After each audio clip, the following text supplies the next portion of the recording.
Oh, you lucky, lucky people! Here's another mini-pode for you. And this time, oh, such a treat. It's Morning Glories, the first trade, which collects the For a Better Future storyline, issues 1 to 6. This is by Nick Spencer, who writes the actual story, and Joe Eisner on the artwork. And this is fantastic. Please, if you're not picking this up, you are missing out on so much. It's difficult because me and Image have had a very rocky relationship going back to the late 90s, early 2000s, where they seem to have a great influx of brilliant ideas but didn't follow it up.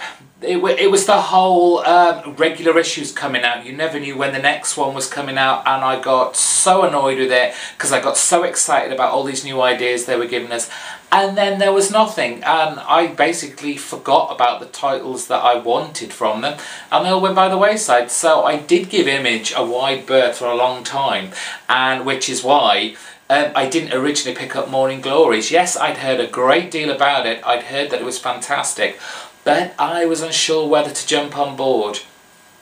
But £6.50, guys, £6.50 for this. 6 gorgeous issues. Amazing. Look, basically, Morning Glories, it's like a mix of The Prisoner, Buffy, 90210, and kind of Mission Impossible-esque. It is packed to the brim with exciting ideas. It really is. We're set up with these 6 characters that you can see are on the cover there. You've got Casey, who's out there in the middle. She's kind of the strong girl, strong blonde with attitude. She's your kind of Buffy-esque type character. Then you've got Ike, who's the posh boy who comes from a lot of money, obviously, and he's sarcastic, he's a rebel, he's a troublemaker. He makes sure he always gets his own way. Then you've got Zoe, who's the kind of the teen bitch, gold digger. Hunter, who's the all-American good guy. Jade, the emo kid. And finally Jun, who's our kind of man of mystery of the East.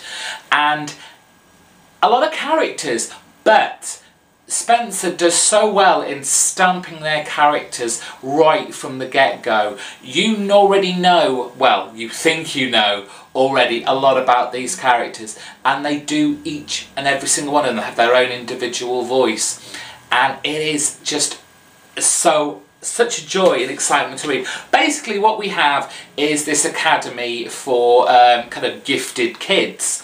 No, this isn't the X-Men. There are no superpowers that we know of as yet.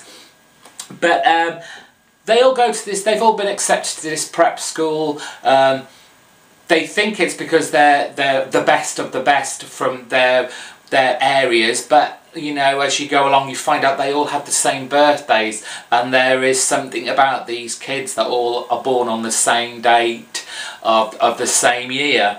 And what we get in the first 6 issues is kind of a setup. These are the kids that are just starting this prep school and how they deal with it, and there are a lot of big action, exciting kind of chase storylines packed through it all, and there are so many twists and so many turns, and you just don't know what is going on. But it's not that kind of lost, they're giving us loads of questions without any answers. They're teasing you, and it's such a lovely tease that I want to read more and more, and I devoured this in less than a day.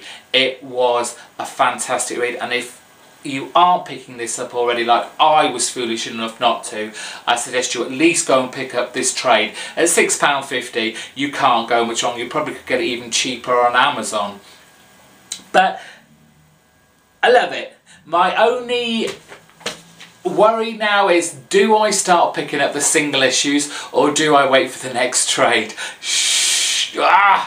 But I'm sure Comic Noob will take a lot of credit for me picking up this book, since he goes on and on about it continually in all his reviews.